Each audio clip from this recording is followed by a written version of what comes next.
ঘাস কাটা machine repair করার জন্য দিয়েছে।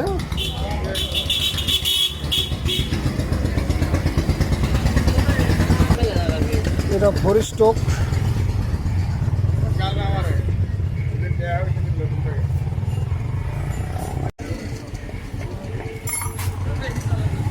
এখানে প্লাগ, আমরা প্লাগটা খুলে দেখবো আসলে বিদ্যুৎ আসছে কিনা এবং তেল ঠিক মতো যায় কিনা, এগুলো কিন্তু আমাদের দেখতে হবে।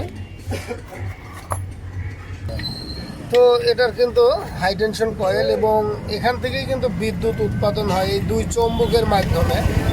সেই বিদ্যুৎটাই প্লাগে যায়। তো প্লাগের অবস্থানটা ভালো নেই। তেলটা যত ঠিক মতো ওঠে স্টার্ট দেওয়ার সময় এটা কিন্তু করে দিতে হয় অনেক সময়, এরপরে স্টার্ট দিতে হয়। তো ঠিক আছে, হালকা, হ্যাঁ, এভাবেই কিন্তু ঘাস কাটা হয়। তো এটা হলো silencer side, plug, carburettor, starter, start দেওয়ার জন্য টানা স্টার্টার, ইঞ্জিন অয়েল, এদিক দিয়ে ইঞ্জিন অয়েল দেওয়া হয় এবং পরিবর্তন করতে গেলে ওই দিক দিয়ে কাজ করেও কিন্তু ফেলে দেওয়া যায়।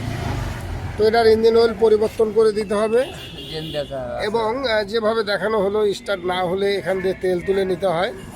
তো ঠিক এভাবে যদি আমরা দেখে স্টার্ট, তো আমরা ইঞ্জিন অয়েলটা বের করে দিচ্ছি, নতুন ইঞ্জিন অয়েল দিয়ে দেব।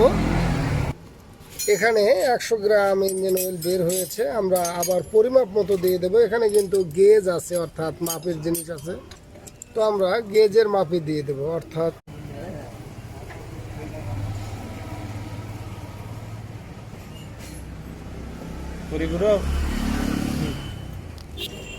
নতুন মোবিল দেওয়া কমপ্লিট, এখন আমরা লাগিয়ে দেবো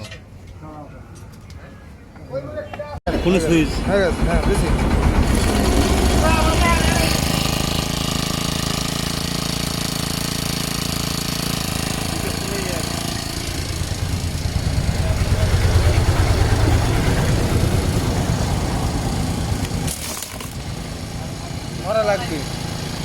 ধরা লাগবে কাকা, ধরেন দেখাতে।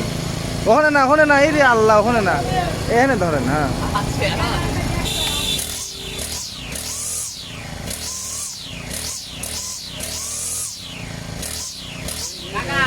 ওকে।